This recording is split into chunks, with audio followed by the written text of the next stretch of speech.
Amém. Romanos 8,19 diz assim: a ardente expectativa. Nessa versão aí diz, eu vou ler essa versão aí. A natureza criada aguarda com grande expectativa que os filhos de Deus sejam revelados. Foi falado aqui que a criação anseia. Quem é a criação? São aqueles que ainda não conhecem ao Senhor. Você é filho. Manifestação dos filhos de Deus. Que os filhos de Deus sejam revelados. Que você se revele. Que você diga ao mundo quem você é, para que você veio, de quem você recebeu esta ordem. Essa é o entendimento que nós temos que permitir martelar no nosso espírito. Eu sou filho, eu não sou criatura. E a gente, muitas vezes, como crente, age como criatura o dia inteiro, a semana inteira, a vida inteira, infelizmente. Como assim? Porque nós cremos em Deus, mas vivemos como se Ele não existisse. Você se lembra dessa palavra? Nós cremos em Deus, mas vivemos como se Ele não existisse. E quando eu vivo como se Deus não existisse, eu vivo como mera criatura. Eu não vivo como filho. Viver como filho é viver enxertado, cheio, abundante da vida de Deus. Amém?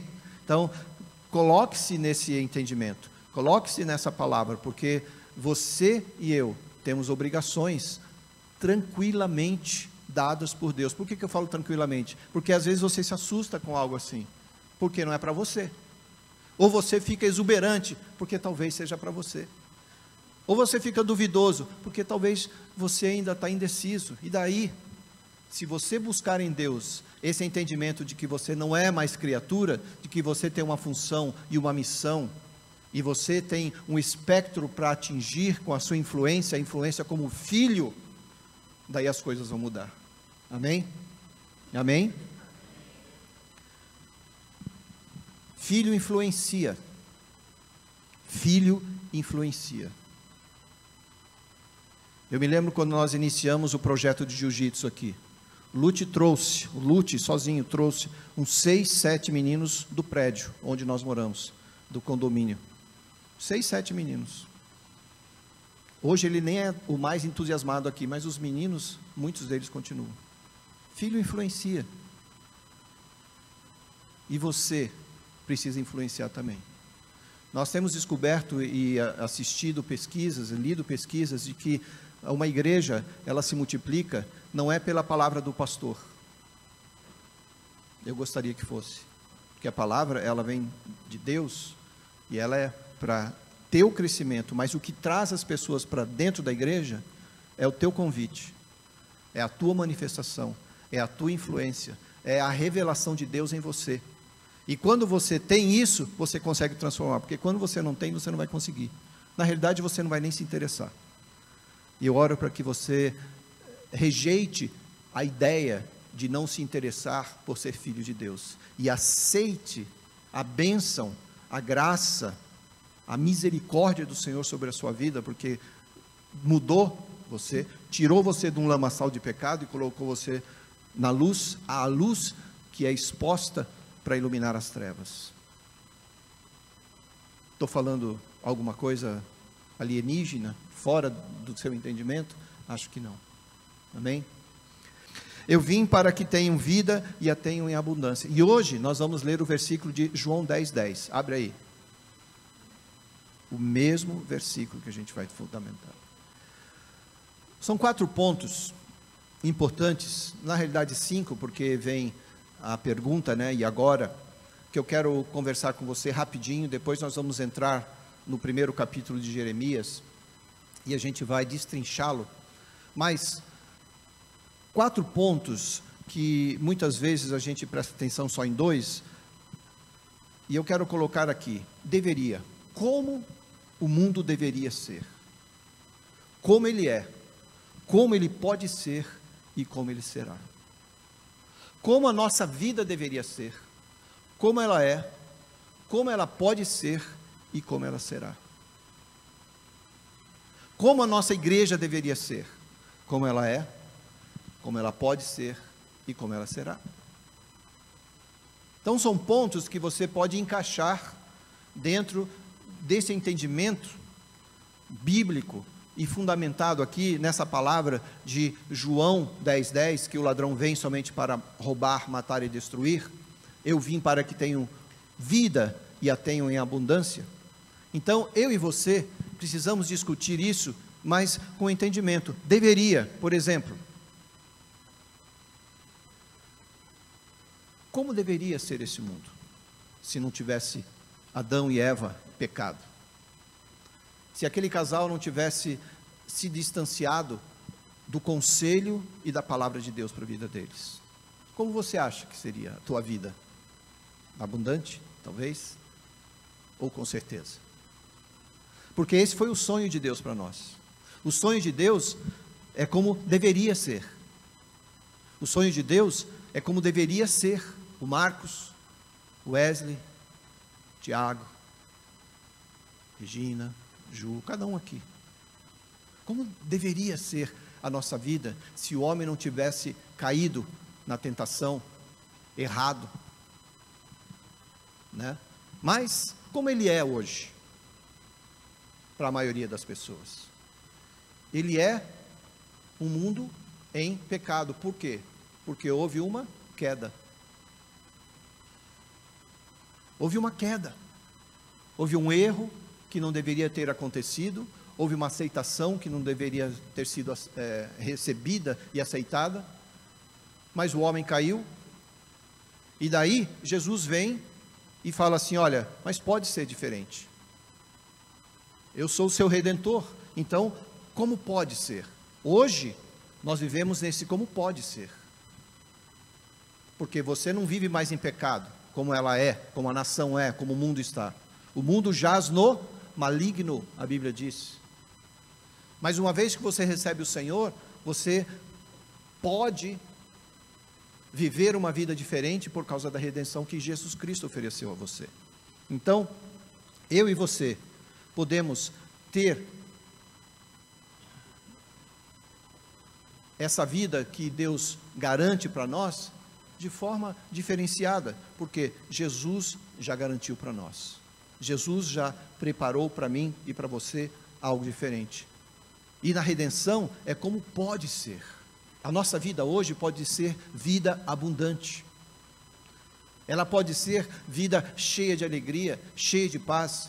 Ela vai ser ainda afetada pelas aflições. No mundo tereis aflições.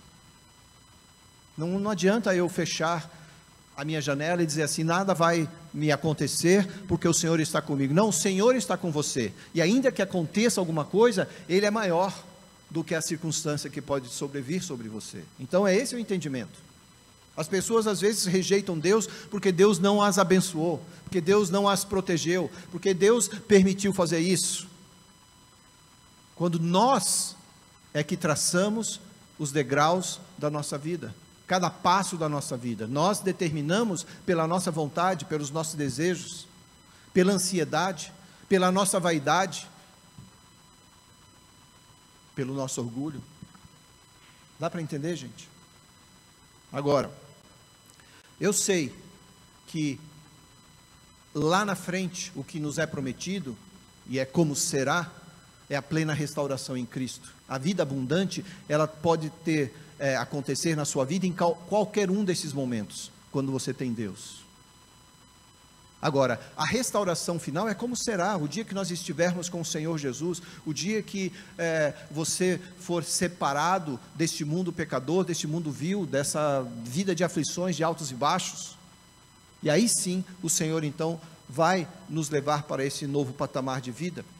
Eu quero que você abra em Jeremias capítulo 1. É um desafio para mim, para você. É todo o capítulo de Jeremias que nós vamos ler. E eu quero passar esses minutos aqui, destrinchando um por um, para que você entenda que a palavra de Deus mostra que a nossa vida é uma jornada, do começo ao fim. Diga assim comigo: a minha vida é uma jornada, desde o dia que eu nasci, até o dia em que estarei para sempre com o Senhor. Essa é a nossa jornada. Você não está mais aqui numa jornada de criação, você está numa jornada de filho. Amém? Você precisa entender isso. Isso é muito verdadeiro para nós. A minha jornada não é uma jornada falha, não é uma jornada que sim, eu posso errar, eu posso fracassar, eu posso até negar, mas a jornada na qual eu estou hoje é uma jornada de eternidade com o Senhor. Amém? Por que eu falo que nós podemos errar? Porque nós não somos perfeitos, tá bom? Eu poderia dizer assim, vocês não são perfeitos, mas eu tenho que me incluir nisso, e eu tenho sempre que lembrar disso, certo? Então não adianta eu apontar para os outros e achar que eu não erro. Então, Jeremias, capítulo 1.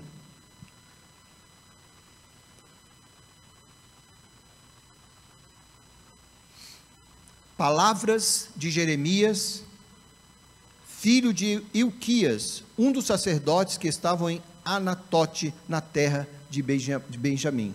Daí no versículo 2 diz assim: a ele veio a palavra do Senhor. A Jeremias veio a palavra do Senhor. E aí no versículo 4, onde nós iniciamos, diz assim: veio a mim, ele repete, veio a mim a palavra do Senhor dizendo. Primeiro lugar que eu quero que você entenda, Deus fala com você. Repita, Deus fala comigo. Você crê nisso? Você crê? Você já ouviu Deus falando com você? Como será que Deus fala com você? Gente, eu não estou aqui para dizer Deus fala assim, ponto final. Mas Deus fala com você. Não fala? Não fala. Para cada um aqui nós vimos como Deus falou para Thalissa, que trouxe uma ideia, que as pessoas aceitaram, que o Espírito Santo apoiou, e que foram para a rua, e que abençoaram tantas pessoas, e lá no céu vai vir galardão para isso. Por quê? Porque Deus falou e alguém ouviu. Jeremias disse assim: veio a mim a palavra do Senhor. Ele tinha certeza absoluta que quem falava com ele era o Senhor. Você também crê que às vezes você acha que pode ser a palavra do Senhor e não é? Certo ou não? Porque nós podemos às vezes não estar tão acostumados a ouvir o Senhor, então a gente tem dúvidas. Quando a sua mãe te chama, você sabe que é ela.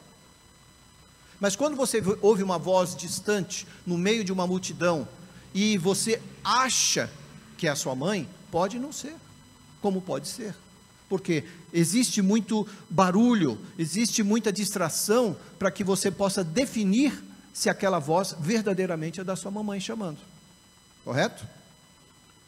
Muitas vezes nós vivemos uma vida assim, de tanta distração, de tanta coisa que a nossa Ju mesmo falou, a minha cabeça não para, né? De tantas coisas que, se ela não para pensar nas coisas de Deus, amém, tá? Porque você está ligado.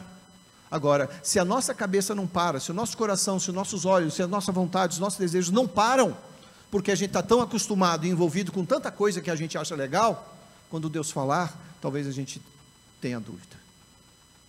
Então eu convido você a focar, se orientar mais na palavra de Deus, na palavra que você quer ouvir dele, na voz do Espírito Santo falando com você. A Bíblia diz que o Espírito Santo tem ciúmes de você.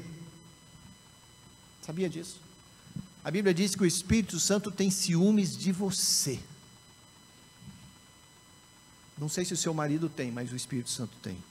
Não sei se a sua mulher tem, mas o Espírito Santo tem.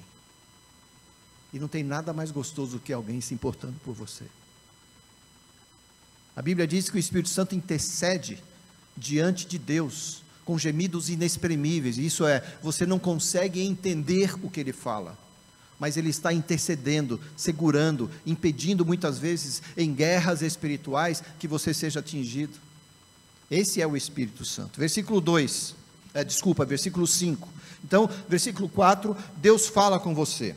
Aqui no versículo 5, antes que eu te formasse no ventre, olha só o que Deus falou para Jeremias: antes que eu te formasse no ventre, te conheci, antes que saísse da madre, te santifiquei, as nações te dei por herança.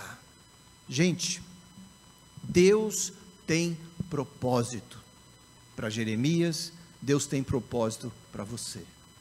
Antes de nascer, antes de você ser gerado, quando Deus soprou vida no ventre da sua mãe, Deus já tinha um propósito para a sua vida. É o que eu entendo aqui. Deus tinha propósito. Como deveria ser esse propósito? Como é hoje? Como pode ser e como será? Essas 4 conexões precisam estar atreladas ao seu entendimento de filho. Como seria se você hoje vivesse plenamente, obedecendo, executando, contribuindo, não sendo levado pelas ondas, como as ondas do mar, ou pelos ventos que tocam de todos os lados? Como seria? Como é que está hoje esse propósito diante do Senhor? Versículo 6. Então disse eu: ah, Senhor Deus, não sei falar, não passo de uma criança. Em outras palavras, Deus não quer desculpas. Deus não quer desculpas. Gente, o que o profeta tinha a fazer? Muitas vezes nós fazemos exatamente isso. A gente coloca primeiro a desculpa, primeiro o impedimento, primeiro o obstáculo. E a gente não entende que Deus está à nossa disposição. Na realidade, foi Ele quem nos colocou na condição de exercer o nosso propósito. Foi Ele que te deu vida. Ele que escolheu você. Ele que te chama pelo nome. E daí você fala: eu? Não, que isso? Quem sou eu? Eu não sou formado, meu trabalho, não sei o quê, meu relacionamento, minha casa. E você começa, você tem uma lista. Eu acho que se você carrega isso no bolso às vezes. Porque sempre que alguém fala, a primeira coisa é a desculpa, a primeira coisa é o impedimento. Primeira coisa é isso. Versículo 7. Mas o Senhor me disse: não digas, não passo de uma criança. Aonde quer que eu te enviar, irás, e tudo o que eu te mandar, dirás. Uma coisa bonita em Deus, e maravilhosa em Deus, é que Deus sempre está pronto para nos corrigir. Você já percebeu que Deus te corrige de vez em quando?